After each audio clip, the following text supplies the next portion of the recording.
வணக்கம் மற்றும் ஒரு காணொளியில் இணைந்திருக்கின்றோம். இப்போது சர்வதேச அளவில் ஹண்டா வைரஸினுடைய பாதிப்பு தொடர்பாக பல்வேறுபட்ட விடயங்கள் பேசப்படுகிறது. அவை தொடர்பாகத்தான் பேச போகின்றோம். அந்த வகையில் இந்த வைரஸ் என்பது பெரிய அளவில் உலகில் இதுவரை பரவவில்லை என்ற போதிலும் இப்போது இந்த ஒரு விடயம் என்பது ஒரு அச்சத்தை ஏற்படுத்தி இருக்கிறது. இந்த வைரஸ் கண்டு உலக நாடுகளே ஏன் அஞ்சுகின்றார்கள், இதற்கு பின்னணியில் இருக்கக்கூடிய விடயங்கள் என்ன என்பது தொடர்பாகத்தான் இந்த காணொளியில் பார்க்க போகின்றோம். உலகையே அச்சுறுத்தக்கூடிய கொரோனா வைரஸ் ஆகட்டும், இல்லாட்டி குரங்கு அம்மை வரிசையில் இப்போது உல்லாச கப்பல் ஒன்றின் வழியாக பரவ தொடங்கி இருக்கக்கூடிய இந்த ஹண்டா வைரஸ் அச்சத்தை ஏற்படுத்தி இருக்கிறது. எனவே இவை பற்றிய விடயங்கள் தொடர்பாக பார்க்க போகின்றோம். இது ஒரு விழிப்புணர்வு பதிவாகவும் இருக்க போகிறது. குறிப்பாக இந்த டச்சு உல்லாச கப்பல் ஒன்றில் தான் பரவி இருக்கக்கூடிய இந்த தொற்றால் ஏற்கனவே 3 பேர் உயிரிழந்திருக்கக்கூடிய நிலையில் தற்போது கனடாவிலும் இதனுடைய முதல் பாதிப்பு கண்டறியப்பட்டிருக்கிறது சொல்லி சர்வதேச அளவில் ஒரு கப்பலை வெளியிடப்பட்டிருக்கிறது.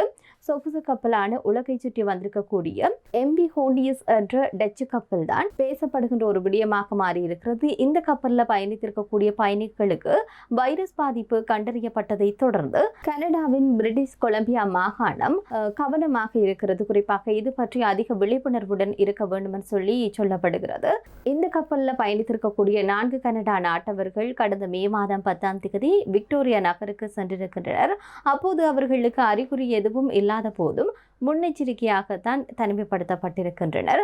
தற்போது அவர்கள் ஒருவருக்கு இந்த லேசான காய்ச்சலும் தலைவலியும் தென்பட்டதன் அடிப்படையில் அவரை பரிசோதனைக்கு உட்படுத்தப்பட்ட போது இந்த தொற்று இருப்பது உறுதி செய்யப்பட்டிருக்கிறது. இதன் பிறகுதான் இந்த ஒரு விடயம் தொடர்பில் பல விடயங்கள் செய்திகளாக வெளிவந்திருக்கிறது.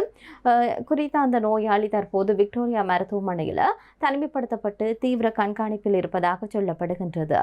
அவருடைய உடல்நிலை தற்போது சீராக இருக்கிறது என்று சொல்லி மாகாண சுகாதார அதிகாரி ஒருவர் தெரிவித்திருக்கின்றார்.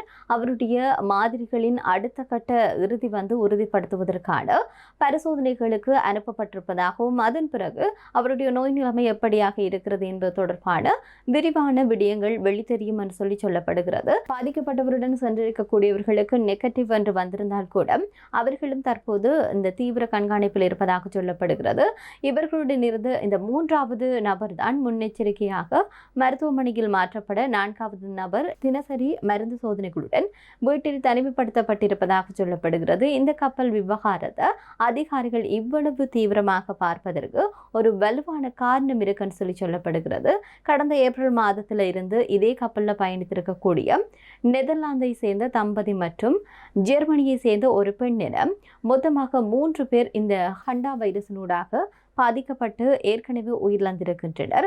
இதன் காரணமாகத்தான் உலக சுகாதார நிறுவனம் இந்த வைரஸ் பாதிப்பு உள்ளவர்கள் 42 நாட்களுக்கு தனிமைப்படுத்தப்பட்டு கண்காணிக்க பரிந்துரைக்கப்பட்டிருக்கிறது. கனடா அரசு 21 நாட்களுக்கான இந்த தனிமைப்படுத்தப்பட்ட விதியை அறிவித்திருக்கிறது.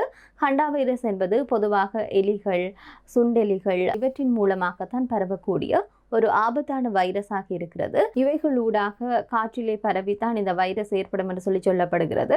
உல்லாச கப்பல் போன்ற மூடிய குளிரூட்டப்பட்ட சூழ்நிலையில் ஒருவருக்கு தொற்று ஏற்பட்டால் அது எளிதாகவே ஏனையவர்களுக்கு பரவிவிடக்கூடும் என்ற ஒரு அச்சம் இருக்கிறது. எனவே அந்த காரணத்தினால்தான் மிக கவனமாக இந்த ஒரு விடயம் கையாளப்படுகிறது.